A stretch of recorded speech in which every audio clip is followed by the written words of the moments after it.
네, 앞서 LG전자의 3분기 영업이익이 증가했다는 소식 들으셨습니다. 이번 주부터 국내 전자업체들의 3분기 실적이 공개되는데요. 최근 반도체 호황으로 삼성전자와 SK하이닉스가 사상 최대 실적을 경신할 것이라는 기대감이 높은 가운데 반도체 쏠림 현상에 대한 우려도 제기되고 있습니다. 관련해서 유지은 대표와 자세히 이야기 나눠보겠습니다. 안녕하십니까? 안녕하세요. 네, 일단 당장 삼성전자와 SK하이닉스의 3분기 실적부터 궁금합니다. 먼저 13일에 발표 예정이죠. 삼성전자의 3분기 예상 실적 어떻습니까? 네, 금요일에 이 삼성전자가 잠정 실적 발표하죠. 이 실적 발표 기간이 다가오면서 점점 이 예상치가 상향 조정됐는데요. 네.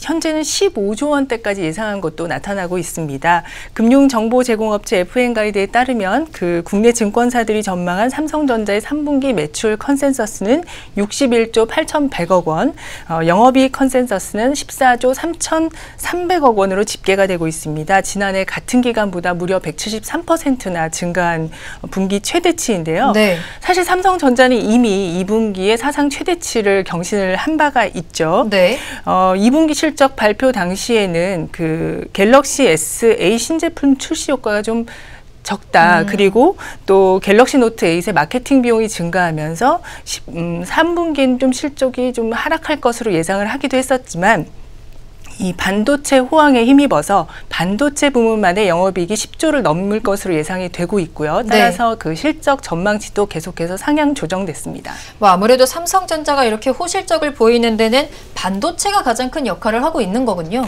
그렇다고 볼 수 있죠. 삼성전자의 주요 사업 부문을 보면 일단 반도체, 디스플레이, 무선 사업부 이렇게 있다고 볼 수 있는데 네. 반도체가 이번 실적 호조에는 가장 큰 영향을 미쳤다고 볼 수가 있고요. 네. 아무래도 이 디스플레이나 반도체 이거는 사실 경쟁업체와는 기술력 부문에서 확연하게 차이를 보이고 있고 또 그에 따른 안정적인 그 수익을 보이고 있습니다.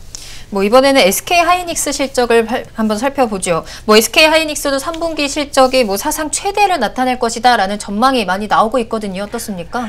네, SK하이닉스 역시 반도체 호황, 네.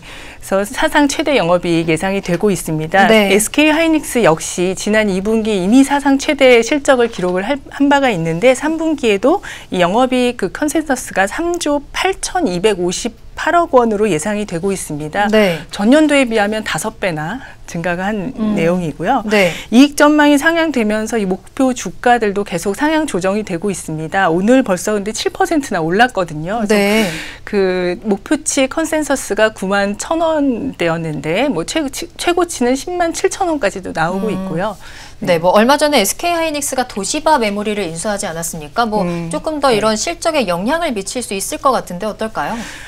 지금 그 SK하이닉스 이사회는 지난달 27일에 그 도시바 메모리 인수에 4조 원 투자를 결정을 했습니다. 네. 이 4조 원 중에서 1조 3천억 원은 전환사채를 인수하는 데 쓰이게 되고요.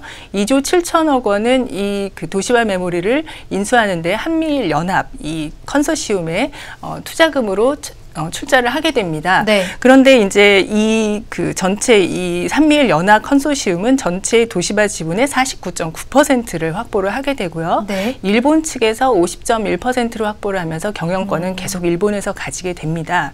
이 하이닉스가 전환사채를 모두 주식으로 전환했을 경우에는 최대 15%까지의 경영권을 확보를 할 수가 있게 되는데요. 네.